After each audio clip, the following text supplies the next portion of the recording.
Okay, so a lot of people seem to be struggling with the final battle against Drakan in the newest quest, Blood Moon Rises.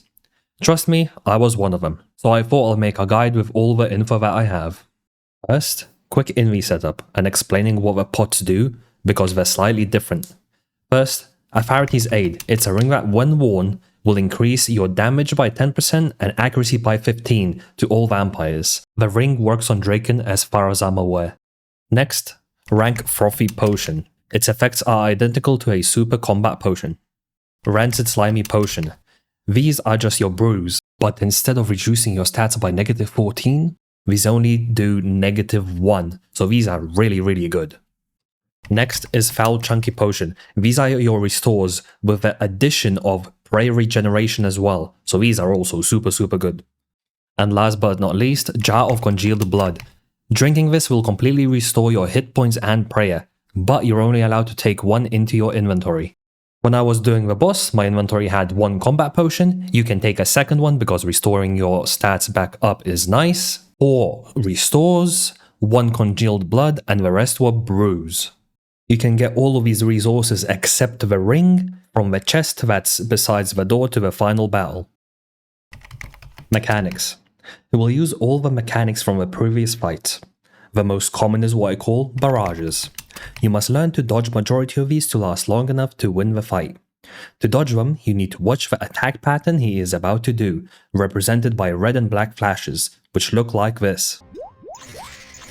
So, from our point of view, the pattern was left, which means that to successfully dodge it, we need to move one tile backwards and the opposite direction he did, which would be right. Here's how it's done.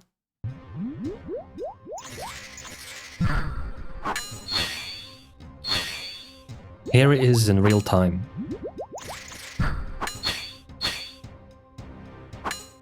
Left, right, left, right.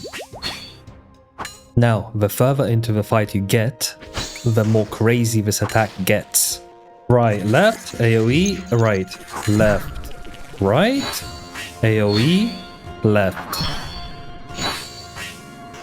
So there was a new AoE attack, which the pattern looks like this. And to successfully dodge it, you simply need to be standing next to him, because the tiles further out will damage you. And now in real time, these are really hard to dodge, but try to dodge as many steps as you can to reduce the incoming damage.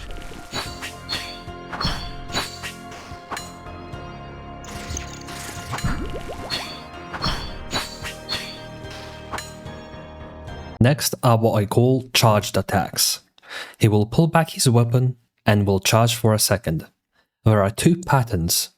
First is where he pulls back his spear and spins it. As soon as I hear him spin the spear, I run to the side, because he will attack multiple tiles in front and behind him.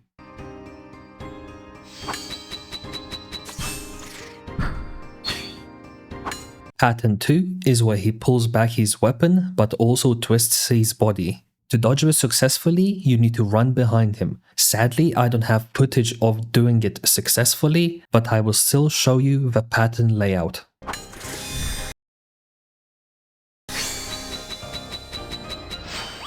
Both charged attacks have a follow-up barrage of 1 or 2 steps, depending on how deep you are in the fight, so dodge accordingly.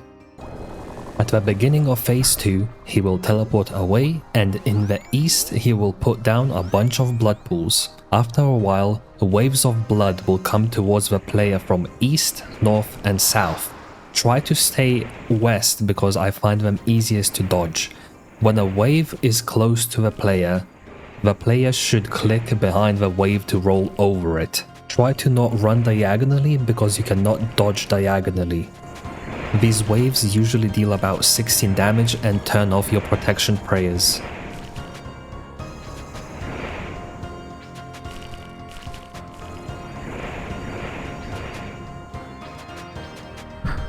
After dodging for a while, he will reappear. As soon as he reappears, he will hurt himself 4 times and launch a magic attack at you. This is an extremely high-hitting magic attack and you must pray against it, or it will outright kill you even if you're overhealed. As soon as the magic attack is over, he will launch a barrage at you. If you dodge the barrage successfully, you will be able to crit him for 155 damage. If you fail to crit him, he will do another wave dodging attack.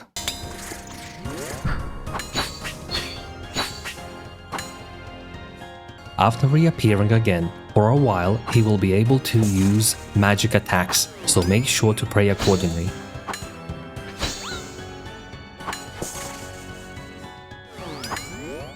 At around 30% health, he will vanish once again. Blood pools and lightning strikes will start randomly appearing and disappearing in the arena. If you step into a blood pool, you will take heavy damage and your prayers will be disabled. These blood pools and lightning strikes will stay until the end of the fight. Next special attack we shall call Lunge.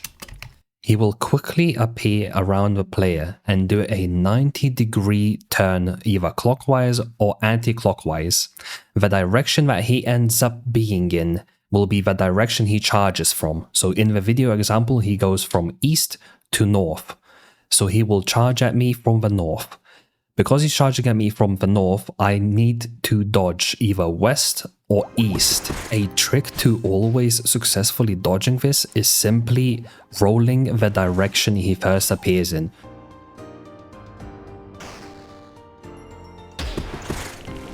After lunging at you for a few times, he will once again reappear and launch the strong magic attack. Make sure to pray mage against this. Right after the magic attack, he will once again perform a barrage.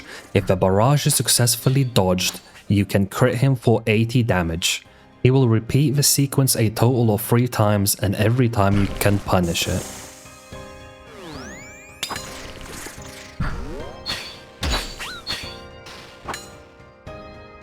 After the third lunge sequence, he basically goes into a final stand, where it's couple auto attacks into a barrage, and he keeps repeating that. And any damage he deals to you, he heals half of it. If by this point you are running out of supplies, make sure to remember to use your jar of congealed blood, which will restore your prayer and health to the max.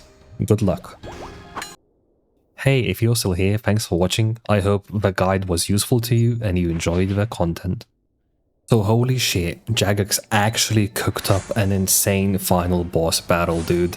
Definitely the best boss battle from a quest by far. I wish we could fight him again. Hopefully Jagex lets us refight him. The quest cutscenes and everything was actually absolute cinema. Definitely one of my favorite quests for sure. Sadly, the Maggot King was a bit of a disappointment in terms of normal loot. He is quite fun to kill, especially the melee punish. Jagex definitely wasn't joking when he said it's like Nightmare, where unless you get a unique, you are definitely not making any money. Bye!